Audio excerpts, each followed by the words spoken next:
So that's central, right? So that has heretofore resided on my personal altar at the Abbacy. It may feel like it's growing roots here, we'll see. So that's one thing, okay, to have proper veneration for literally the sutra itself. It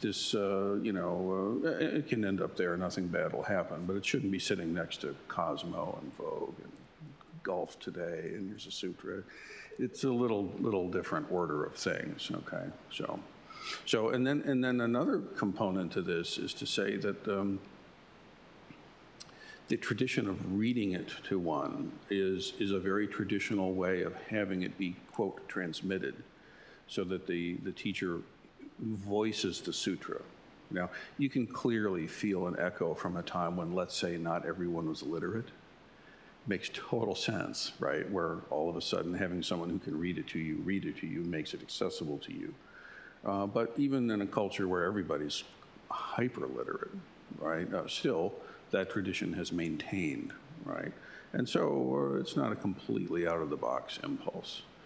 Zen traditionally does not put a whole lot of emphasis on sutra study. You know, there are monks who just do sutra study. There are monks who just practice zazen. There are monks who just do chanting. So a traditional Chinese Chan monastery will have many different kinds of practices, and monastics will be dedicated to them.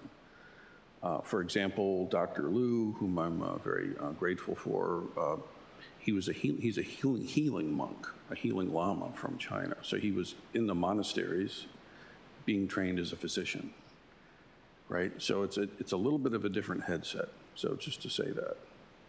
There's a famous, to me, story of the Dalai Lama being invited to, I think it may have been Daibosatsu, I'm not sure. They always kind of omit where this was to protect the innocent, you know, but the Dalai Lama was in this country. He was invited to a nearby Zen temple, and of course the Roshi asked for a blessing for the temple, and Dalai Lama said, "Oh, sure, take me to your library. Where are your sutras?" And the Roshi had to say, well, because the Dalai Lama came in and looked at the altar, and there was no sutras anywhere. Now, for reference, if you go to visit, say, Jewelhard or a traditional Tibetan place, there's the altar and there's a wall of sutras. Okay, so they're co-substantial. They're the same thing, right? So the Dalai Lama was like, well, where are your sutras? And the Roshi's like, oh, we just sit. And so the Dalai Lama was like, I'm afraid I can't extend a blessing, which is kind of an intense thing. You know what I mean? So at least here we have, blink, here's our sutra.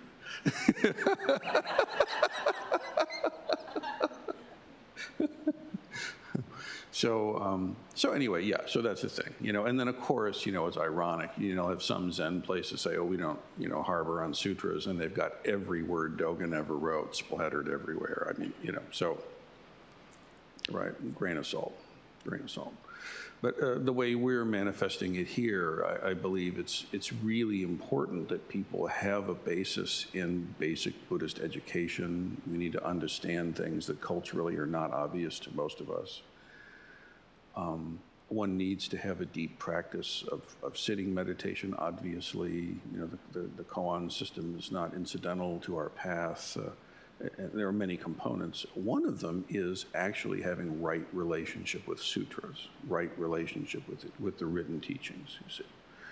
And in this way, I would invite you to almost consider that when you're engaging with a sutra, that you're engaging with an entity of a kind. It is a mind of sorts.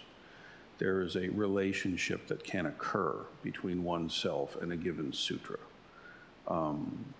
I've mentioned many times in the past that I have a deep affinity for the Avatamsaka Sutra, which is about as helpful as saying as I have a deep affinity for the Encyclopedia Britannica. I mean, it's huge, that sutra. It's massive. It makes the Bible look like a paperback. There's just tons of literature in there, and yet there is kind of a history to it. And if you consider it even very, consider the minds of humanity that have engaged in this text and practiced with this text and in some way there's some thread that connects through. This sutra to me is not just another kind of chunk of paper and ink.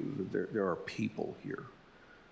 There's a long line of sincere, deep practitioners that in some way we're still connecting to.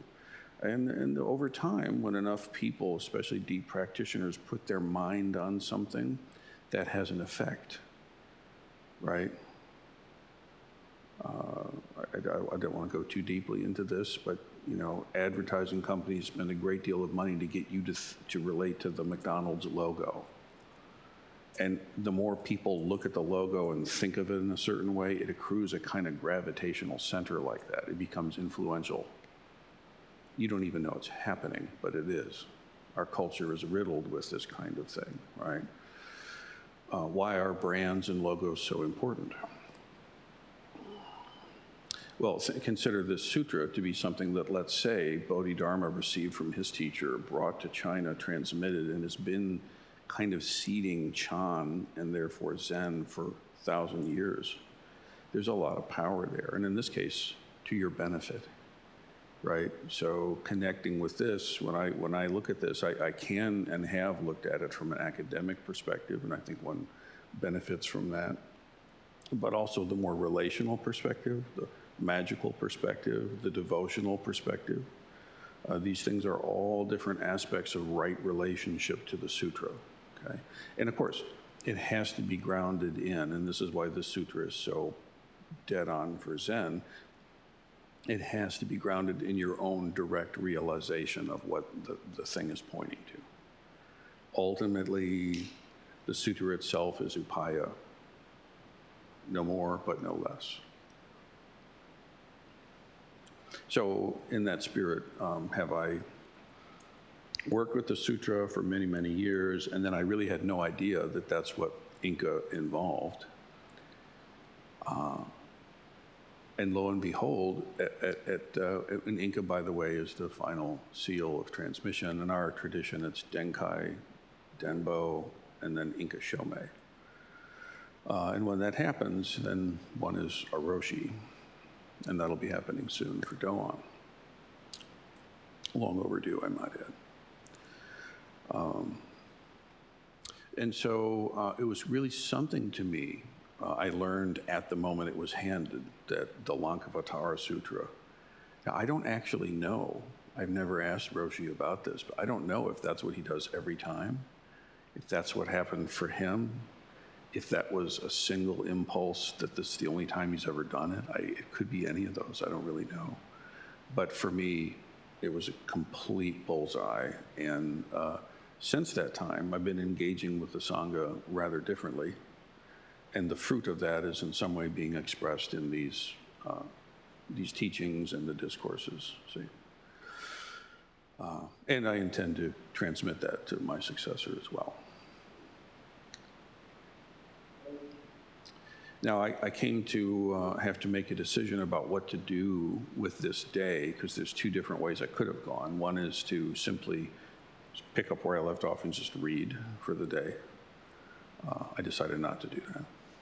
The second way is to say, there's some more contextualizing framework kind of observations that I think are really useful, that will give us, this gives me an opportunity to sort of explicate the larger framework of the sutra beyond the pith of that diagram that came out. The diagram is important. You need to understand the five dharmas and the natures and the eightfold mind system and the twofold egolessness.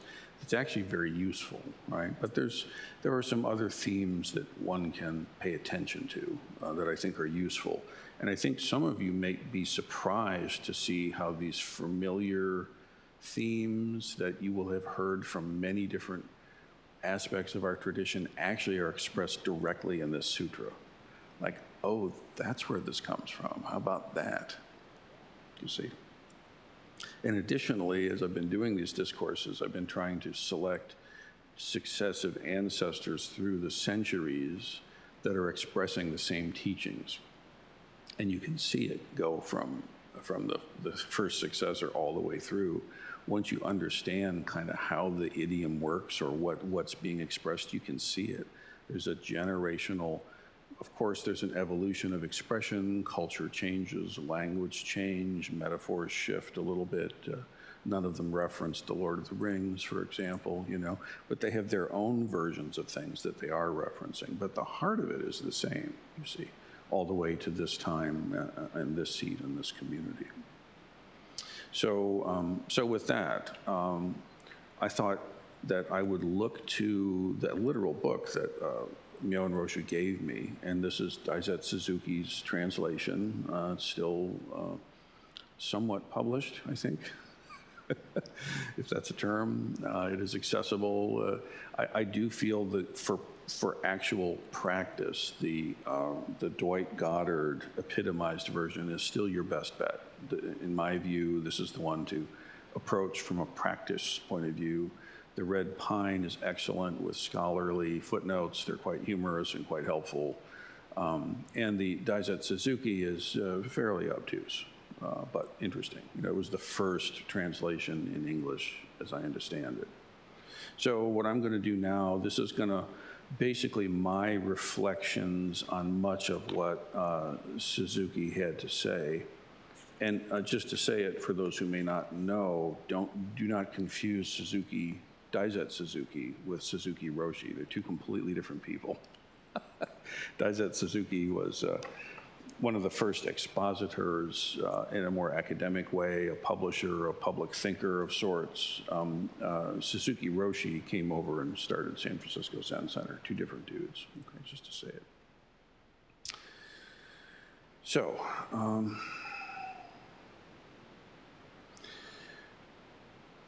following a little bit from Suzuki's notes, he says, in the Lankavatara, thoughts of deep significance are presented in a most unsystematic manner. So this is the first point to understand about the sutra. It is not a 1, 2, 3, like the Lam Rim is a very clear path or something. This is more likely than not a memorandum kept by a master of the thoughts that seem really important and core and central, you know. So it's kind of like a student's sketchbook from a major art class, something like that, you know. It's Van Gogh's sketchbook, right? It's not the masterworks in chronological order with commentary. That hadn't happened yet. This is the master's collected, you know, notes from the teachings, okay? Now they're significant because you'll see that the seeds of what comes later are very much here. But if you're looking at it trying to say, well, where's part 1 and 2 and 3 and how do they relate like a normal textbook, you're just going to be like, you're not going to be happy because it doesn't do that. So don't approach it that way. Approach it as a collected book of poems, you know, and each poem is amazing, but don't look at it like a textbook, okay? There's a following sutra called Awakening of Faith in the Mahayana, which came after the Lankavatara, which is exactly that. That's somebody trying to say, let's comb through this beard and make it logical and step 1, 2, 3. And, you know, we may turn our attention there at some point, who knows. But for this sutra itself, just enjoy it. You could almost, I don't suggest it, but you could almost throw it in the air, see where it lands, grab a page and like engage with it. It's almost like that kind of thing.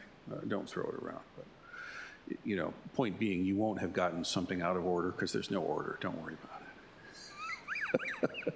That's why I think that thing I opened with on the last teaching day is so important because that's very clear. That little structure makes it very like, oh, okay, I see where this is coming from. So it's very helpful. So that's the first point, okay? It's deeply significant and random. Don't be surprised, okay?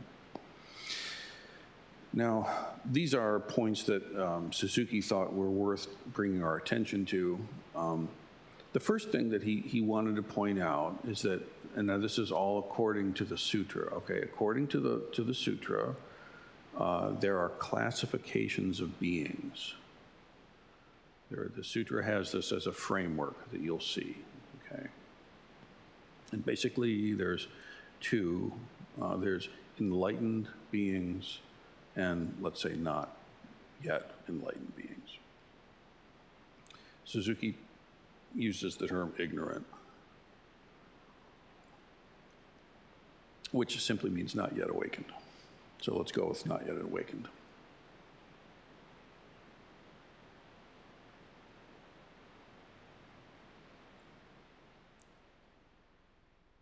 Now, from an academic point of view, you can say, of course, next.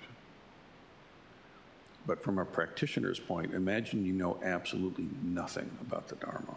Just put yourself in the mindset that you have no understanding of anything except that you've heard that there's this great teaching, and that if you could only understand any part of this teaching, it would immensely help you. And you have no idea what it is. And you long travel, much difficulty, much adversity, you finally arrive after great pilgrimage to this point, and you ask correctly for the teaching, you have correct mind, and the teacher says, very well, I will begin. And you're allowed in the presence, and then you hear there are two kinds of beings. There are the awakened and those who are not yet awakened. Like that, for me anyway, just that much can land quite solidly. And remember, everything that's said is upaya. It's all a skillful mix to help, okay? There's lots of ways to divide people in the world up. There are academics and non-academics. There are plumbers and non-plumbers. Okay, and they're all, I guess, true. This is one that's helpful from the perspective of an awakened being. From a living Buddha's perspective, this is worth saying. So rather than take it as like an ultimate truth claim that you can't question, that is the only way to describe reality, like, no. Take it as this is medicine coming to us from a physician who understands the condition we suffer with.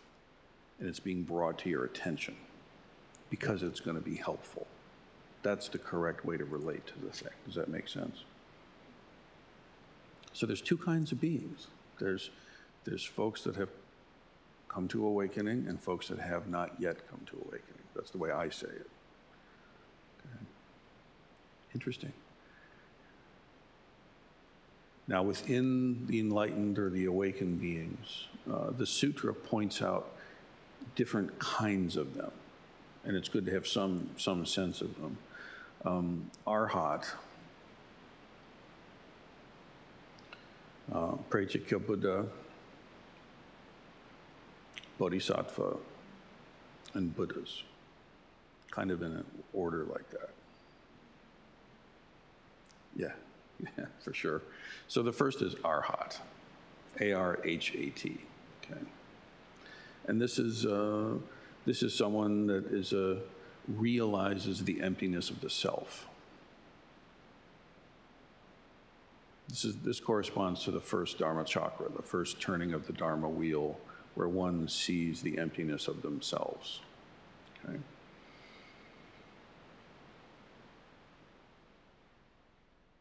And this a person who's an arhat, and this is talking about people, to be clear. This is someone who sees into the non-essential, the non-substantiality of themselves as a separate, independent being. And this itself gives some good measure of relief from suffering, but it's not like fully cooked. In terms of the sutra, this is entry level. Now that's a contestation, by the way. If you look at other traditions, other sutras, they'll have other ways of talking about these things, and that's fine.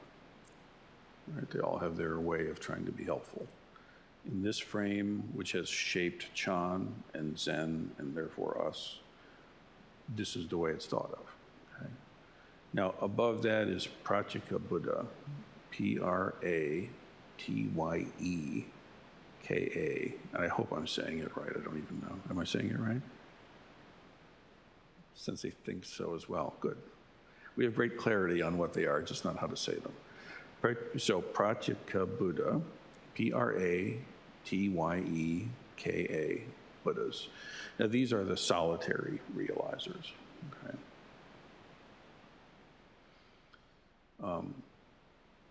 This is someone who enters nirvana without turning back to help others.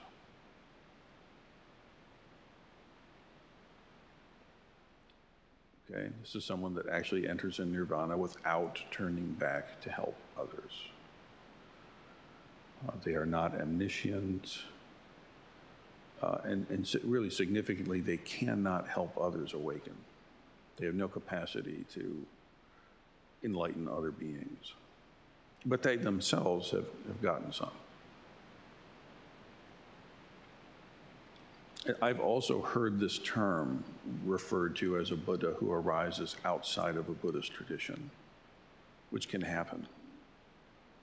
I would say Thomas Merton is one that comes right to mind for me. I mean, he definitely had, at least I can say with some confidence, he had a serious Kensho experience and worked from that in his later years, for sure.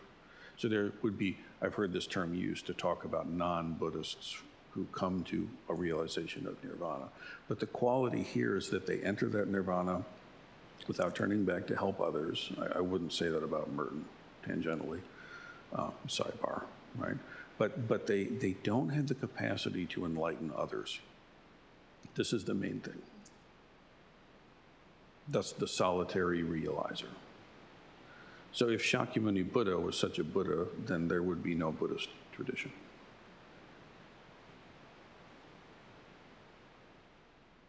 Now above that is the Bodhisattvas.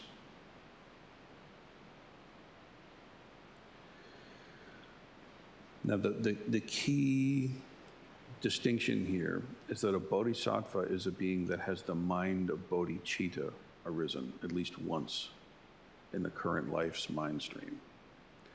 Bodhicitta is the mind that aspires to attain awakening for the sake of all beings. Right. And it's kind of interesting if you get into the deep end with this. The view is that the mind stream has this constant kind of arising and dissipating, and that I guess in terms of the sutra, the first three dharmas, form and appearance, and then name, and then discrimination. There's this closed loop there that we've talked about kind of exhaustively, really. And then if one instance of aspiring to come to awakening for the benefit of others and all beings arises, that being from that moment forward is now a bodhisattva, has at least the potential to be so. Every being has the potential to be so. But for one moment of that to arise as a sincere thought is like a serious thing in this tradition. It's a big deal. Now that thought, ideally, is met with a vow, right? There's three elements to make a fully cooked bodhisattva, according to this sutra, okay? The thought of bodhicitta arising, which doesn't occur to the solitary ariser. That thought doesn't occur. And notice how that's distinct from having an experience of emptiness or Buddha nature, or pick a word you like. It's different. This thought of coming to full and complete Anuttara Samyak Sambodhi for the behalf of all beings throughout space and time, this is essential. Then it's met with a vow.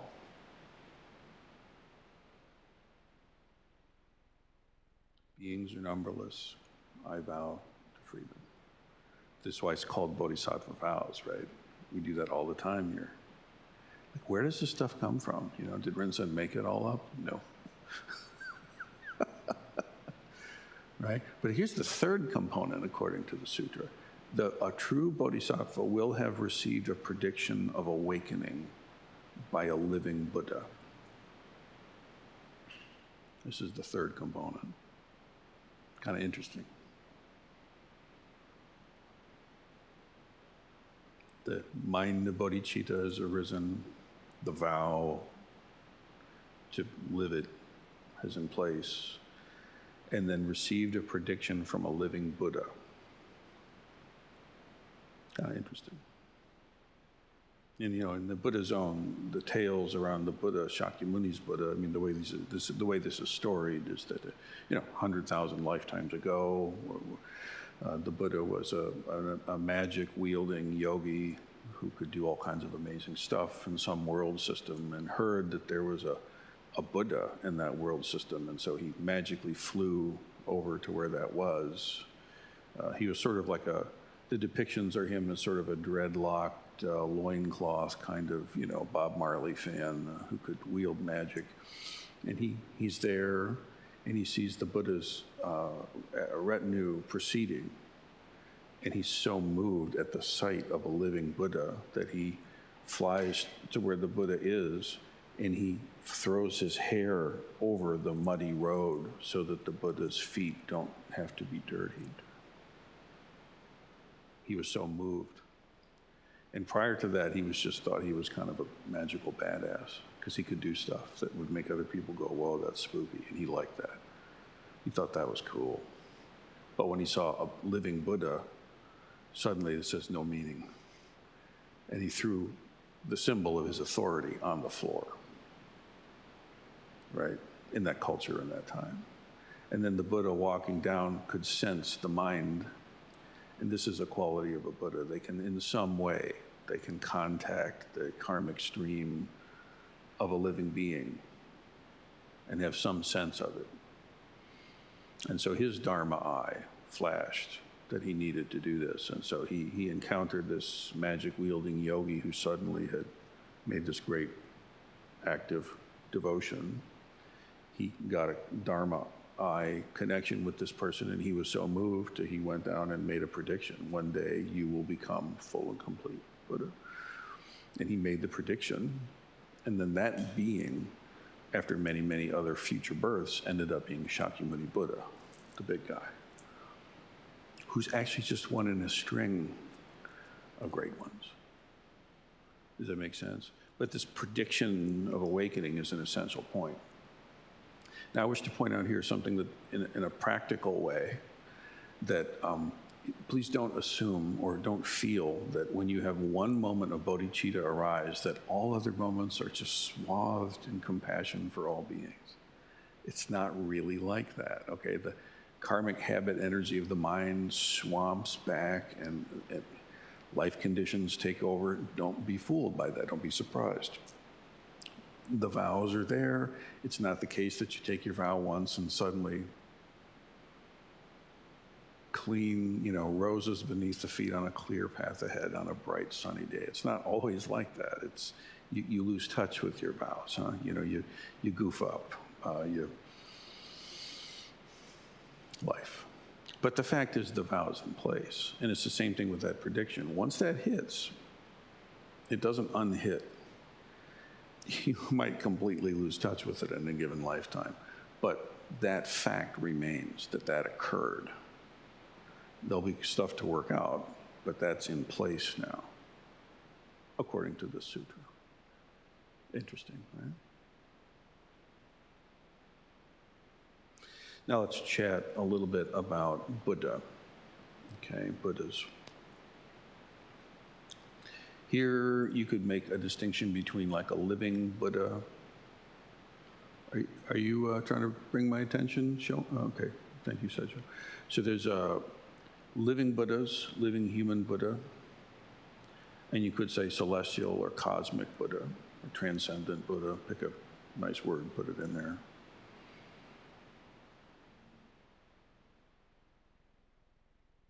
And the Buddha himself, as like the main Buddha of this world system, you'll see the sutra looks at it in a very transcendent way. We're going to talk about that very directly. And here the Mahayana makes a very big parting of ways from the elder tradition.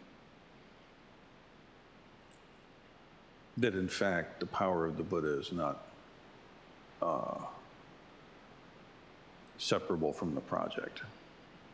It's an integral component. We'll talk about more of that in a minute. Now, living Buddha is someone who has completely attained awakening and is still very much in a human, it's just very human. Let's just keep it like real simple. Super duper human, which means all the attendant, joys and sorrows are there, but the essence of that living Buddha's life is actually a living expression of the Dharma itself.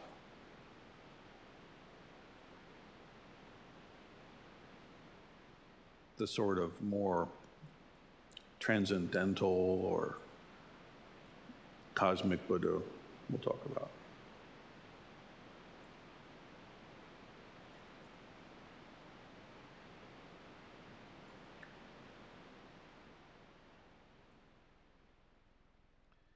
Now the second category, the ignorant,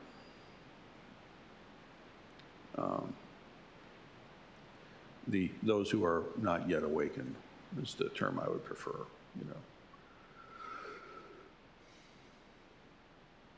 Bala is the term, and it means undeveloped. Other sutras call them uninstructed worldlings. I find that humorous, but it works.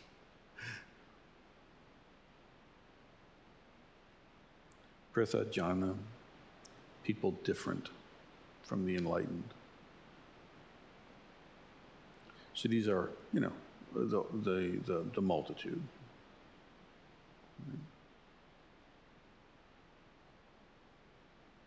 And the basic qualities is that these people's minds are engrossed in pain and pleasure. They are trapped in form, appearance, name, discrimination.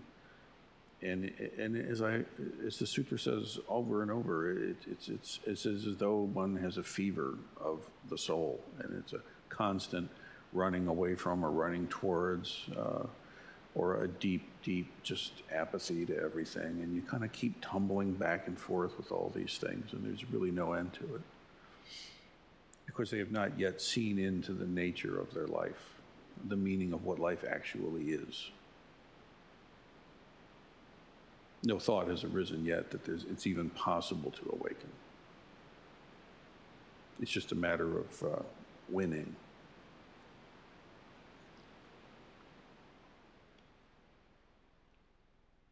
Or at least having vengeance.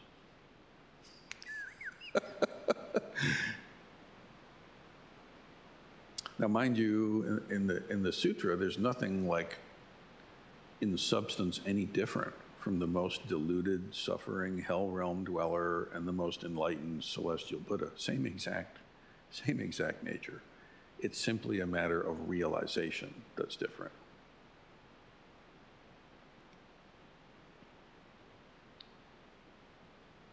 And this is absolutely essential. The Tathagata, the nature of suchness, if we go with that term, nobody has a corner on that market. That is the nature of all things. The sound of the laugh, the moisture of the tear. It's of the same essence. Best day, worst day, same day. The realization of that is something very different. Again, just think about how many of the things that we've been chatting about so far we've heard for hopefully a long time in various ways, in our liturgy, in the precept study. It's like, well, this is where it comes from. The Prajnaparamita literature, right? That's why we're in the lineage we're in. We should know how it comes to us.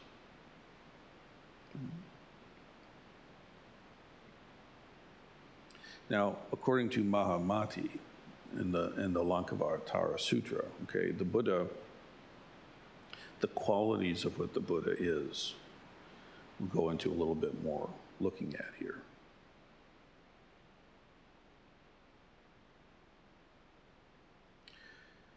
There's what you could term, he uses the term transcendental knowledge.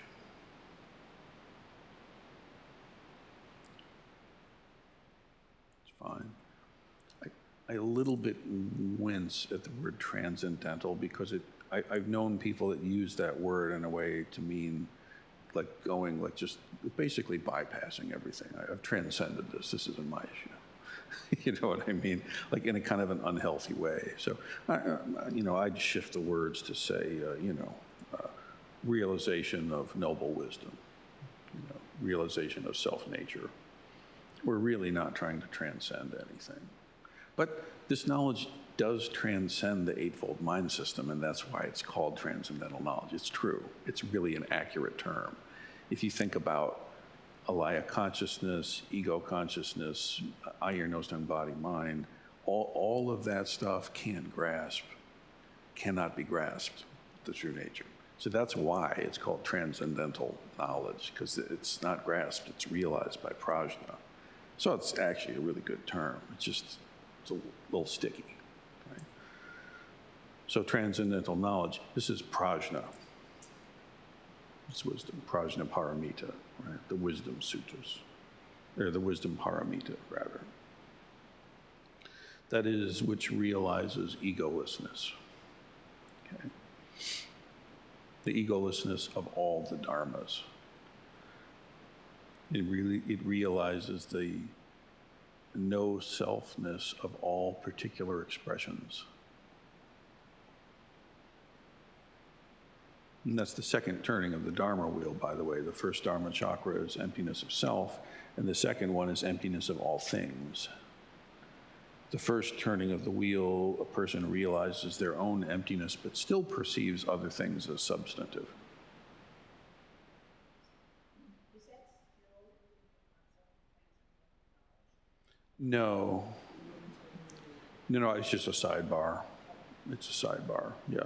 I'm describing, what transcendental knowledge is it sees emptiness of self and emptiness of others. In terms of the sutra, the twofold egolessnesses of self and things, right?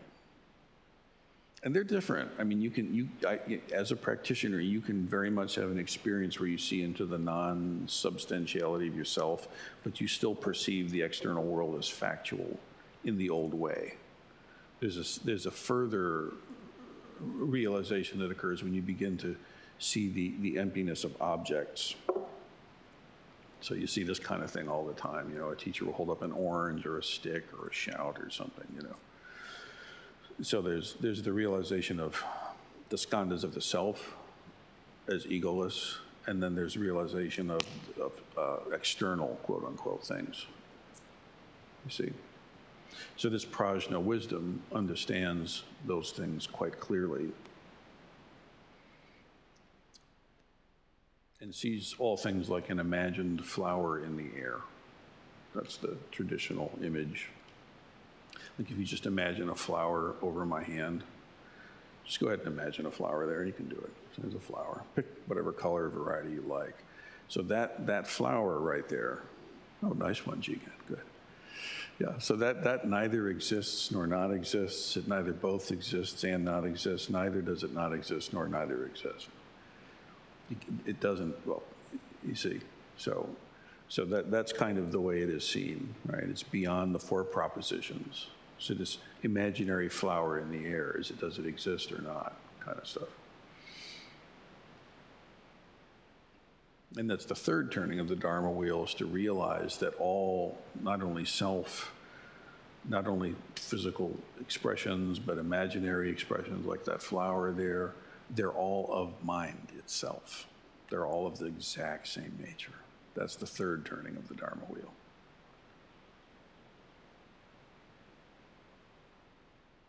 Classic analogy is that you're suffering in a dream and you realize, dumbass, I'm just dreaming, it's fine. I'm not really being chased by a tiger. I'm in a dream. This isn't me. The second one is the tiger itself is just a dream. The tiger can't actually hurt me. The tiger is a dream. The third one is realizing that this me and that tiger and everything else in this dream are of mind itself. That's the third turning. It's all of the same nature. My fears, my anticipations, it's all of the same stuff. Okay. Now, the other corollary to this, the Buddha will have, and this is true of a living Buddha or a cosmic Buddha or any well, there's also Mahasattvas. I think I omitted that. A Mahasattva is like there's a living Buddha and there's say a cosmic Buddha. There's Bodhisattvas, there's Mahasattvas. Tara is like a Mahasattva Buddha, right? A great, Maha means great, right? So like a great Bodhisattva. Kuan Yin is Mahasattva. And the line between Buddha and Sattva at that point is quite blurry, right? Quite blurry. Now, the second component to the Buddha, beside prajna, is compassionate heart. And this is karuna.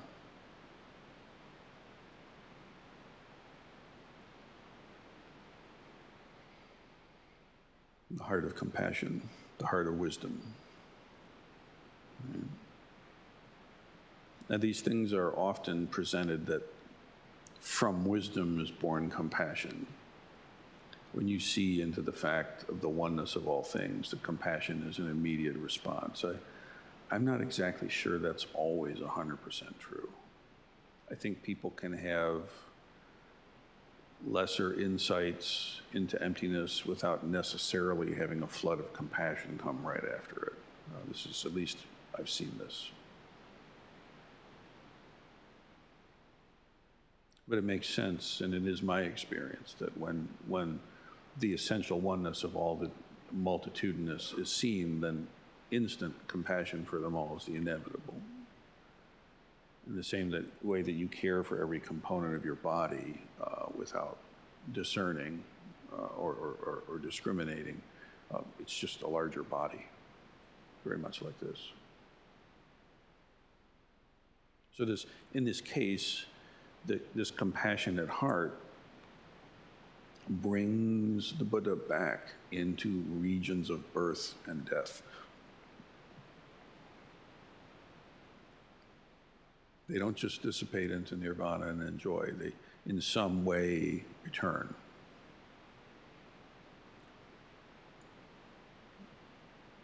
And they live with those who are still suffering and help. And specifically in this tradition, they teach, although there are other ways to help.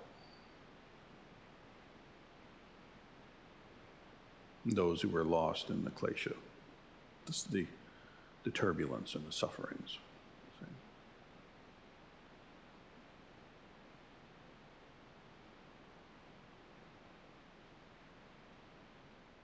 So the sutra is saying that nirvana is not some ultimate state of peace that you individually go and just enjoy and hope others, you don't think about them because you're enjoying your peace, but rather this enlightenment of the Buddha is not separate from the daily life and being in contact with the suffering world.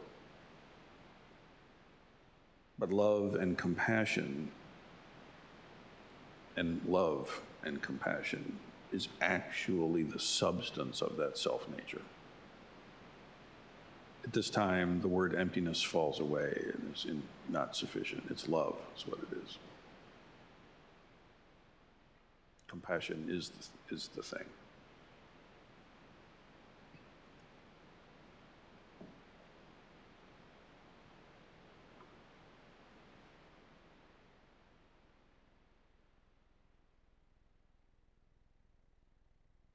Now, the love of the Buddha is not based on ego. And this is true for any Buddha, living human Buddha, celestial. In other words, it's not love that's based on a delusion.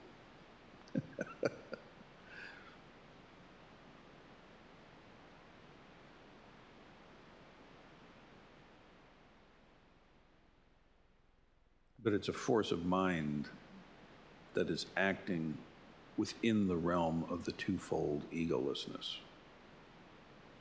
So with knowing full well that there's neither self nor thing, that it's all mind only, yet love, real compassion. So this is, it's above the being and non-being, the four propositions. It's past any discrimination. You don't earn it. You can't refute it. And what's interesting is, in terms of the sutra, it's manifested in conduct of purposelessness. And how does that show up? It shows up in the conduct of purposelessness.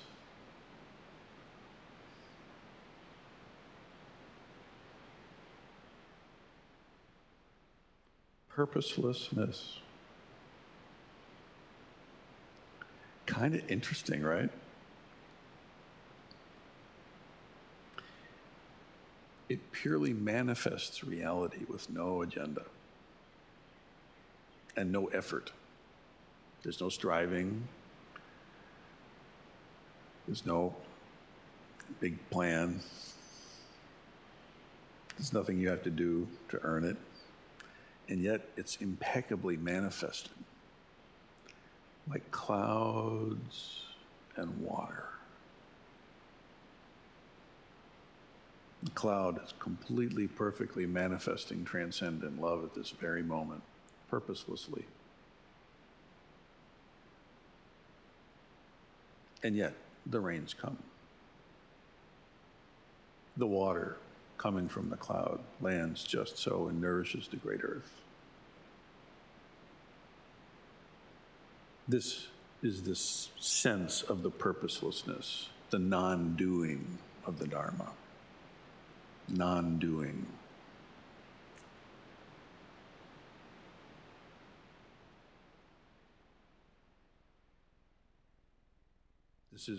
This is important, because how does this great love manifest? It manifests like the great earth itself, like the cosmos itself. When you live out of this kind of true love, there's this effortless action.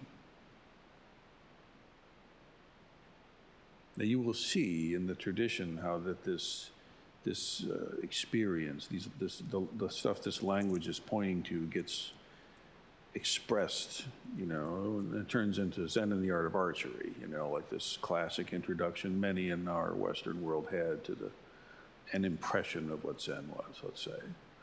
But it all wound around the fact of this disciple trying to learn how to wield a yumi correctly, and how do you get the ya to release without doing something? Because the master just grabs the bow and just like lightning coming out of the clouds. There's no doing there, but there's this, how's that, how is this, And so the disciple goes through these various stages of trying to emulate or approximate or get that as a skill, like somebody trying to learn a cool move or something, and it fails utterly. And actually, interestingly, in the tale, it's been decades since I've read it, but it's occurring to me now that the student finds some very cunning way to approximate the effortlessness through some device, which eludes my memory. And to most, there would be no perceptible difference, but the master's Dharma eye is like, do that again. And the guy's like, I got it. He does it again. He says, get out. I'll never teach you again. You're an insult to the entire tradition. Be gone. It really shook the. So you can't. Again, to go back to the sutra, you can't use even really cunning content of the Eightfold Mind System to actually express non-doing, to actually see wisdom. And this, I fear, is a great problem. There are those in the spiritual marketplace of ideas who have some really good ideas, and that's all they are.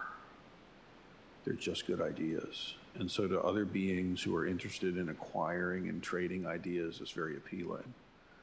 So an industry arises, and a branded program shows up, on and on and on.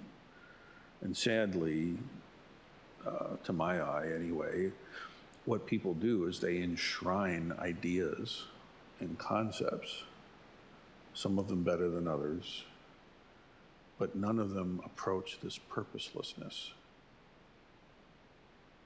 I shouldn't say none, but it's more likely than not that it isn't gonna. Because there's a big agenda. There's a big purpose behind the whole thing. Book sales, or whatever it is, you know. So this is one of the things why when you encounter a living Buddha, they show up in all kinds of different forms, all kinds of different personalities and all this. But at core, there's this active non-doing that's kind of driving everything. It's very hard to pin down. Even if they're ridiculously stable, you still can't quite put a pin in it. Let alone the ones that are more like sort of free range.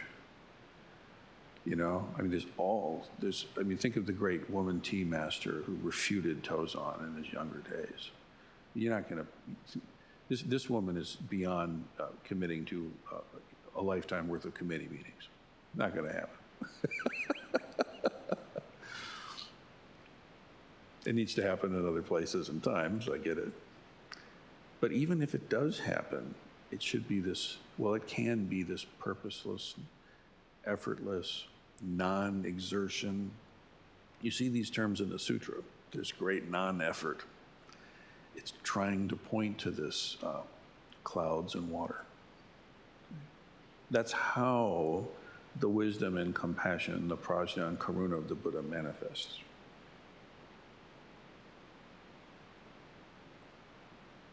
And this effortlessness takes shape through upaya,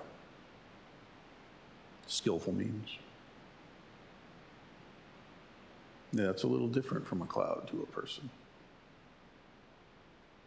Clouds have kind of a track they're on. Well, we're on a track we're on too. It's a little more complicated.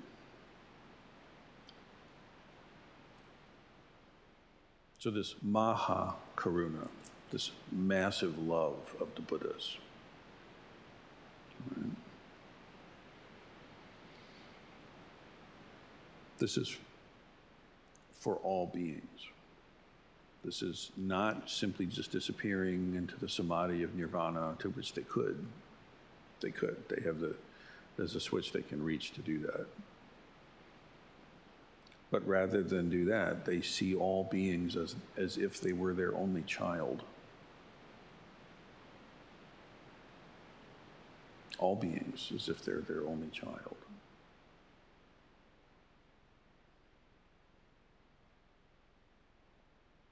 Now here,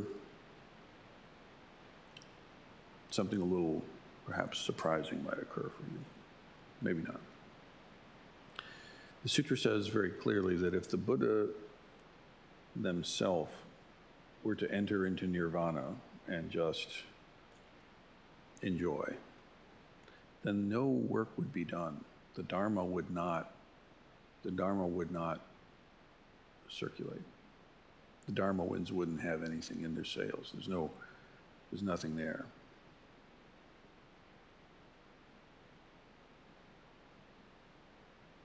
In this world where discrimination and multitudinousness prevails, the Dharma winds wouldn't move. If Shakyamuni Buddha, if this one had decided I'm good, it just went off, then in this world system, the Dharma winds would not be moving around.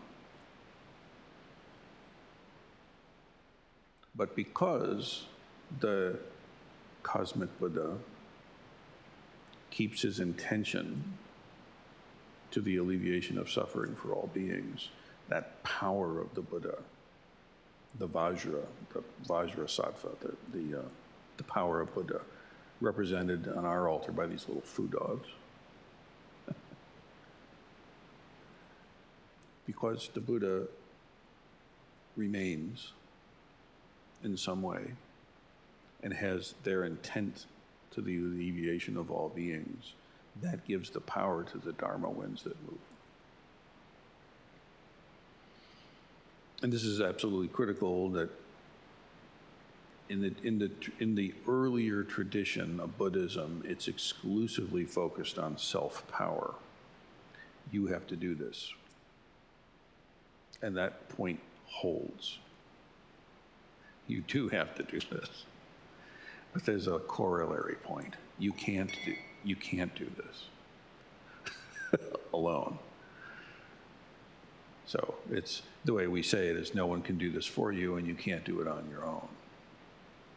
And that exists. It's typically said in the context of coming to awakening and having an initial kensho and integrating it and stuff like that. But it's also, it's very much, how do I say it? In the sense that like I teach all the time, there's only one robe. My robe is really just an extension of my teacher's robe. And my successors and students, your robes are simply an extension of mine, which is just an extension of my teacher's. And well, he didn't generate it either. And then hers, and then, so there's only one robe. It doesn't matter what color it is, or if it's a bed sheet or a bib. It doesn't matter. There's only one robe. And in the very same way, you could see that as an extension of the Buddha's power, kind of moving through the lineage, moving through time. See? So this robe, is it my doing or not?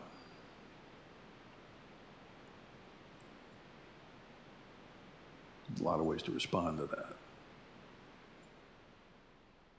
But what the sutra says very clearly is you're not on your own. You're not on your own. You have to do this. The sutra goes on and on about the inner turning about and self-realization of noble wisdom. But it also talks about the power of the Buddha and relying on the power of Buddha. Kind of interesting.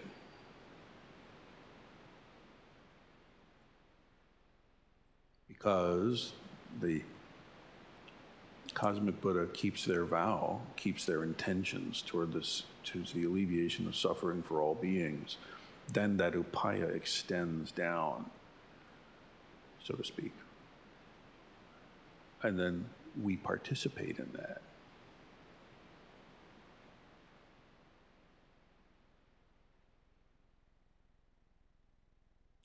Now what I want to do, we're going to take a little break at this point. I've been going for about an hour plus. We're going to take a little bio break. But when I come back, we're going to start talking about samadhi. Upaya, right? And how this, what skillful means is, and how this power of the Buddha moves through. It's quite interesting. So let's take, say, 15 minutes, and then we'll come back and pick it up from there. Thank you, everybody.